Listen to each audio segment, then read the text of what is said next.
Ustazah ingin mengulas tentang sifat Allah ataupun nama Allah, iaitu Al-Ahad, yang ada pada ayat yang pertama, Qul huwallahu ahad. Sebelum tu Ustazah hurai dulu, ini perkongsian Ustazah tentang nama Allah, lafzul jalalah Allah. Cerita dia macam ni tuan-puan. Suami Ustazah, Dr. Azhar, yang cerita kat Ustazah, bukan Ustazah dengar terus, tidak. Okey, masa tu belajar dekat Jordan, kami belajar, belum kahwin lagi. Ini cerita Ustaz masa dia masih belum kahwin.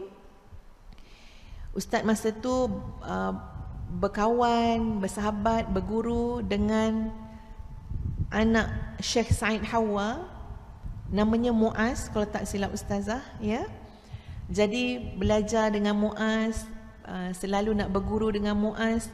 Dan Syekh Muaz ni pun bila belajar dengan dia suruh datang kat kebun dia lah, maknanya bukan belajar tu belajar macam ni, Dia sambil-sambil dia pergi buat kat kebun limau ke kebun anggur ke apa, sambil-sambil itulah belajar.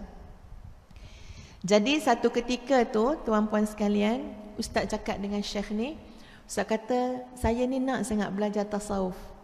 Dia nak sangat belajar tasawuf, nak belajar ilmu tazkiyatun nafsi. Dan masa tu pun memang Ustaz belajar, dia menghuraikan tentang kitab Al-Muzakkirat fi Manazilis Siddiqin war-Rabbaniyin, Dia lebih kepada sebenarnya perbincangan tentang kitab hikam, tapi diulas oleh Said Hawa, Syekh Said Hawa, kitab dia Al-Muzakkirat fi Manazilis Siddiqin war-Rabbaniyin. Jadi kata Syekh ni, kalau kamu nak belajar tasawuf, ada satu Syekh dekat masjid dekat satu bukit dekat Amman, Jordan. Ustaz tak ingat nama Syekh tu tuan-puan sekalian, nak sebut pun bimbang silap, Jadi dia kata kamu pergi sekian-sekian, kuliah dia waktu malam, kamu pergi belajar dengan dia, dia ngajar tasawuf.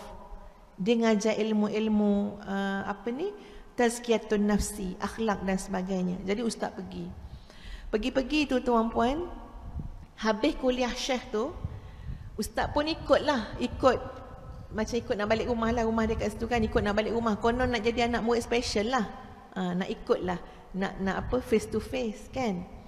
Tengok bukan Ustaz seorang ikut, ramai ngikut balik ke rumah. Jadi tak dapat lah yang personal tu. Tapi Ustaz cuba konon nak menarik perhatian Syekh tu lah, keberadaan seorang pelajar Malaysia ni. Jadi Ustaz cuba. Akhirnya dia perasan, dia pun tanya, kamu nama siapa? Ustaz cakap, aku nama sekian-sekian, aku nak belajar. Dia kata, kenapa kau ikut sampai sini? Aku nak belajar ilmu tasawuf, aku nak belajar ma'rifatullah.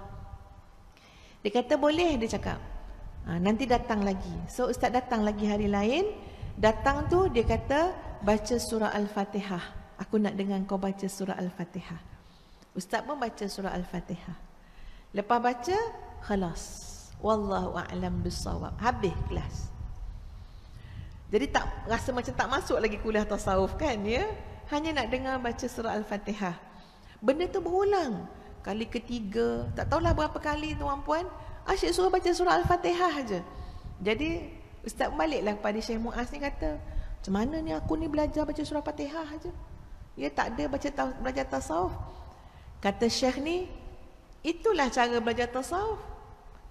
Jangan gopoh-gapah kan, kita ni tak sabar. Kalau boleh hari pertama tu je nak 4 jam kan, nak betulkan niat dan sebagainya. Okeylah, Ustaz pun sabarlah belajar. Jadi Syekh ni ada sebut tentang kalimah Allah, lafzul jalalah Allah. Yang ni muslimat kena dengar betul-betul lah, tuan-puan dengar betul-betul Dia kata nak menggambarkan betapa hebatnya lafzul jalalah Allah itu. Sehingga dia ceritakan tuan-puan, ada orientalis, ada orientalis. Bila sebut orientalis ni, orang belajar bahasa Arab, dia belajar Quran juga, tapi tujuan dia tidak benar, tujuan dia tidak jujur, tujuan dia tak baik. Dia nak cari jalan kat mana dia boleh salahkan kefahaman tu, ataupun menyampaikan salah faham kepada orang lain. Jadi dia belajar, orang tu belajar orientalis. Lalu dia cuba Seawal kalimah Allah tu dia cuba untuk apa? Untuk lemahkan.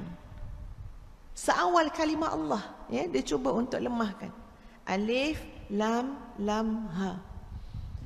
Dia kata apa jadi kalau kamu buang huruf alif tu?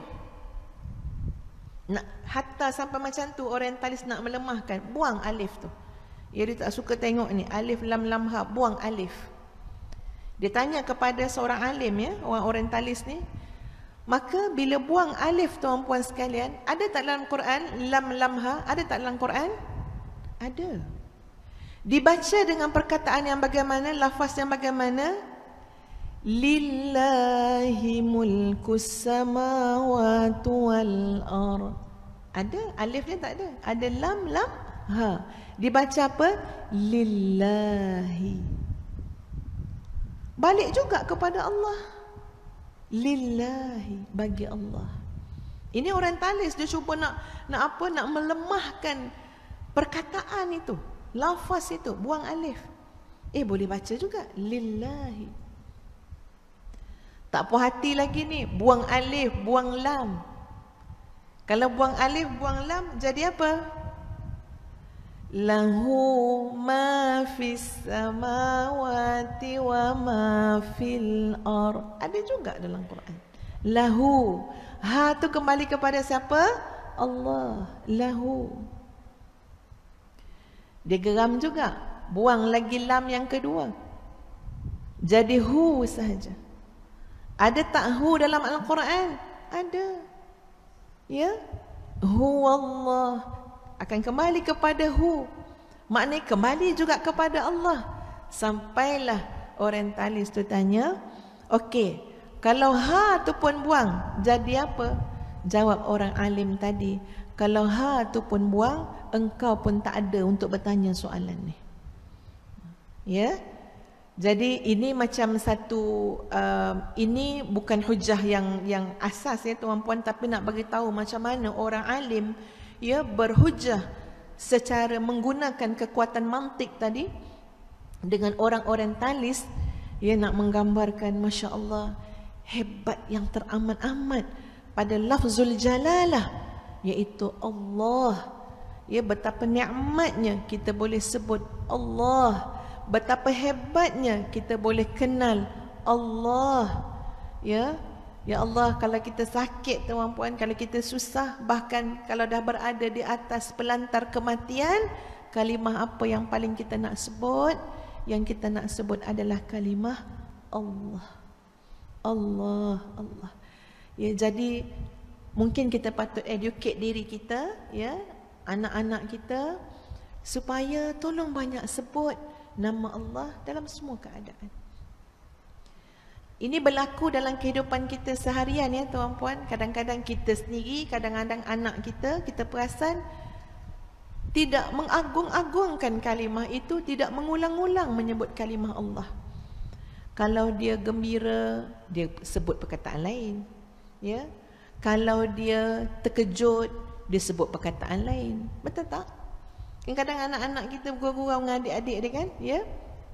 Kalau dia nak kata apa-apa dengan adik dia, dia sebut perkataan lain. Dia tak sebut perkataan Allah. Dia tak sebut Masya Allah. Dia tak sebut Subhanallah. Dia tak sebut Insya Allah. Ya, tapi dia sebut yang lain. Ya, bijaklah kau ni, dia kata. Ya, dia sebut macam-macam lah. Oh, pocot lah, apalah, itulah.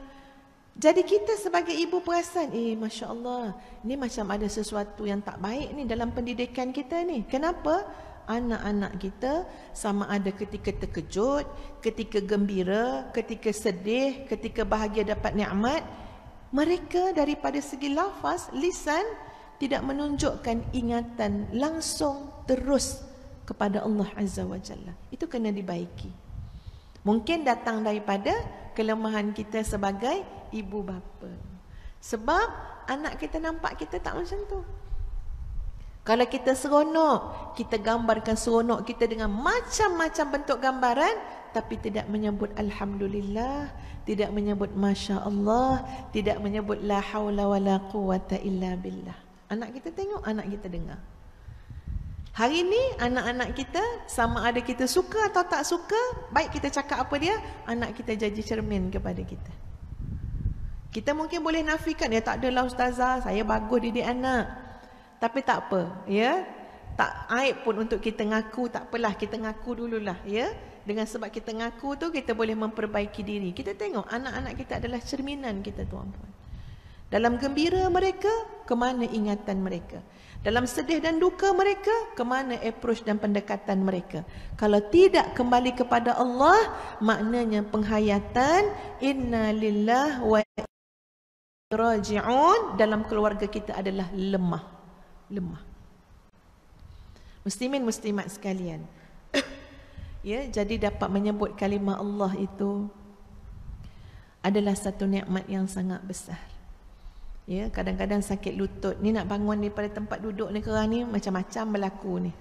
Ya, bukan senang ni, dah duduk elok je, orang Kelantan kata juruh duduk sejai, duduk bersela. Nak buka balik selaan tu, silap-silap kena minta tolong dengan orang. Ya, kena picit, kebas, semut-semut, ular-ular semua ada. Apa yang kita nak sebut ketika itu? Saya minta izin minum kejap ya tuan-puan ya.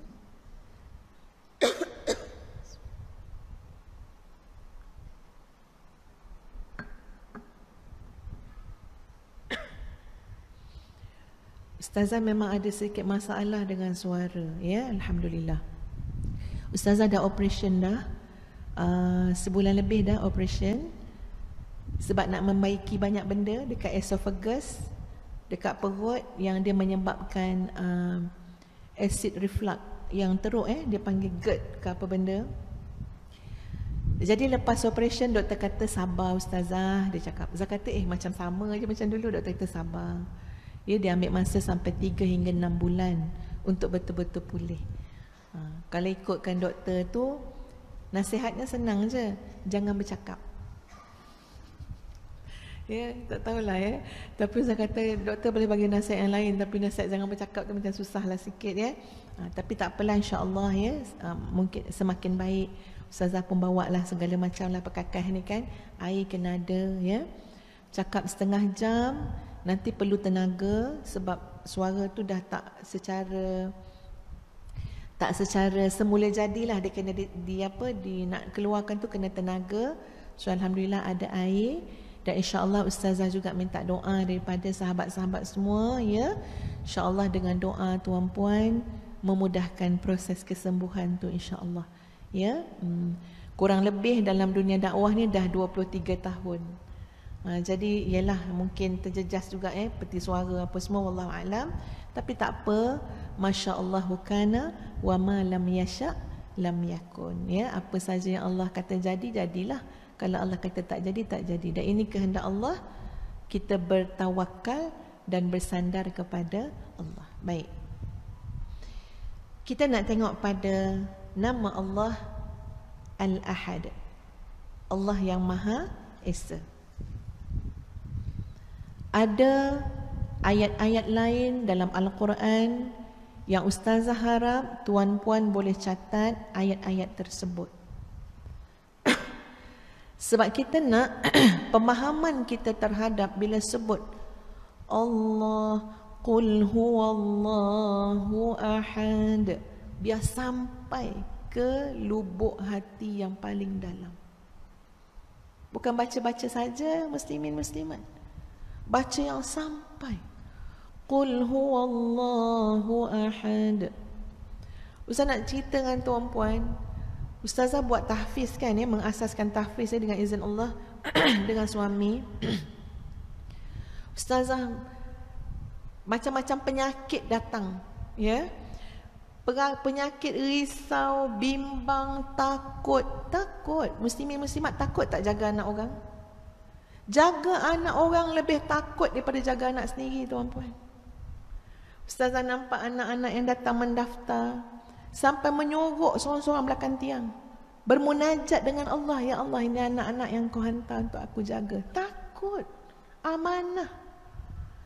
Ya, kalau anak sendiri tuan-puan tak adalah takut macam tu.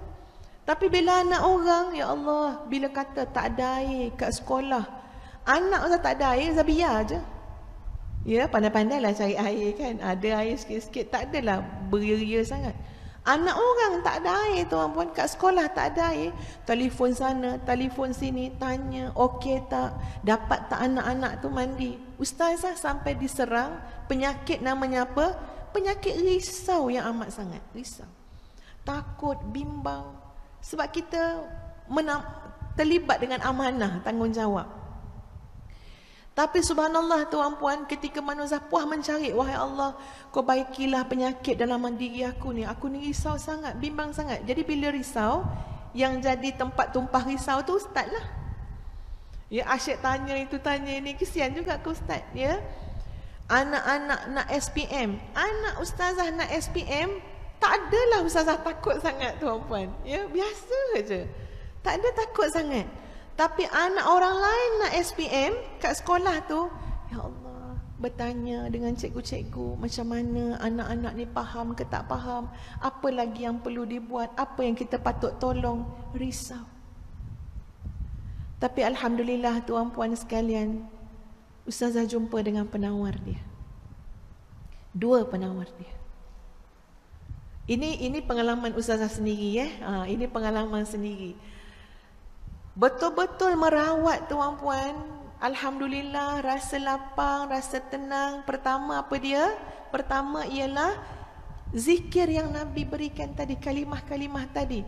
Tawakkaltu 'alal hayyil ladzi la yamut walhamdulillahilladzi lam yattakhidh walada, sehingga akhir. Tawakal. Bila sebut tawakal tu, kita sebut bagi sampai terbenam dalam hati. Datang risau, datang macam-macam, tawakal tu sebut bagi terbenam dalam hati. Aku serah hidup aku pada Engkau ya Allah. Aku bergantung pada Engkau ya Allah. Engkau yang maha hidup, Kau tak pernah lalai, Kau tak pernah terlupa, Kau tak ada kekurangan dan kelemahan pun. Kau maha sempurna. Lapang. Sebab kita tahu kita takkan dapat mengandalkan semua kekuatan kerana kita lemah. Jangan kata nak jaga masa depan orang lain, masa depan kita pun kita tak tahu. Betul kan tuan-puan? Kita tak ada kekuatan apa. Jadi apa dia?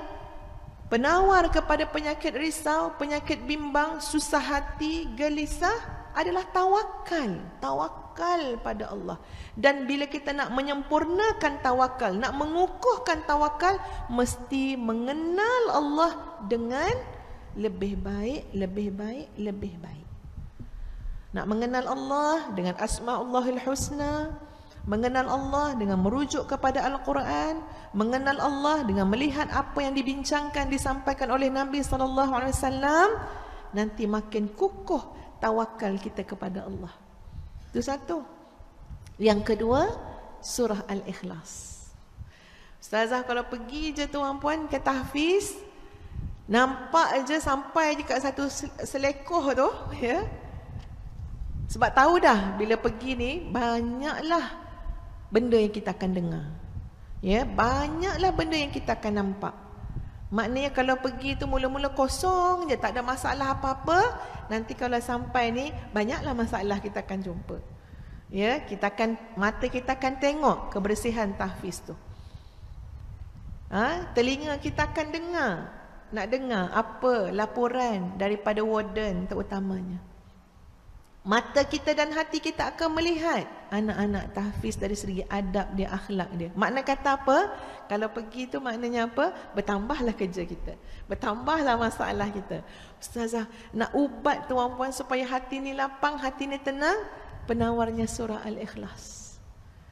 Masuk je tu, Bismillahirrahmanirrahim. Qul huwallahu ahad, Allahus samad, lam yalid wa lam yulad wa lam yakul lahu kufuwan ahad.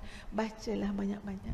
Sampai kadang-kadang Ustaz rasa macam, ya Allah, surah Al-Ikhlas ni lah bumbungnya, surah Al-Ikhlas ni lah tiangnya, surah Al-Ikhlas ni lah, ya, segala-galanya lah tuan-puan. Sampai rasa lapang. Ya, itu Ustazah buat daripada hutan tanah lapang dulu, ya, sebelum jadi tahfiz, nak bagi hati tu tenang. Kalau tak tuan-puan, terlampau banyak kat dalam kepala ni nak fikir, terlampau banyak. Ya, Tak mampulah, masa terlampau lemah nak fikir, nak buat, nak apa semua. Tapi dengan kekuatan yang Allah berikan, memang baca banyak-banyak tuan-puan, menghayati qul huwallahu ahad. Allah segala-galanya, Allah yang Maha Esa. Tak ada kelibat-kelibat makhluk untuk kita bergantung, tak ada.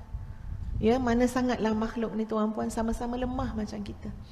Makhluk datang dan pergi, makhluk hidup dan mati, ya. Makhluk tu kuat dan sehat, sakit dan lemah.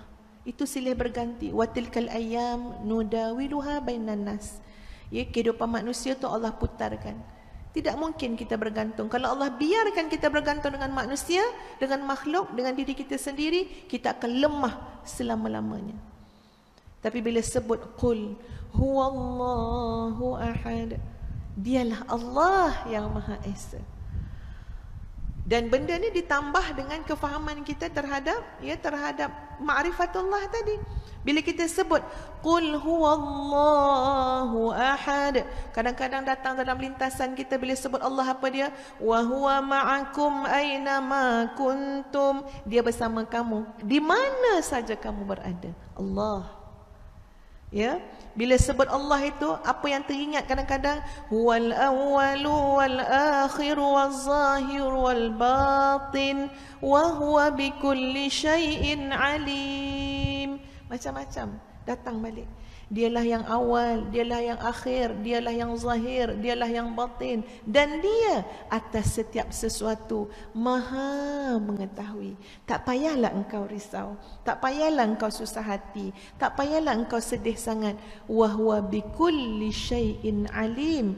Dia atas setiap sesuatu Maha mengetahui. Bertenanglah, berbahagialah. Itu kesan dia tuan-puan, bila kita sebut Allah, macam-macam yang datang, sebab dia kena bersama dengan penghayatan kita terhadap Asma'ullahil Husna, dengan ayat Quran yang mengulas tentang nama-nama Allah, tentang Allah.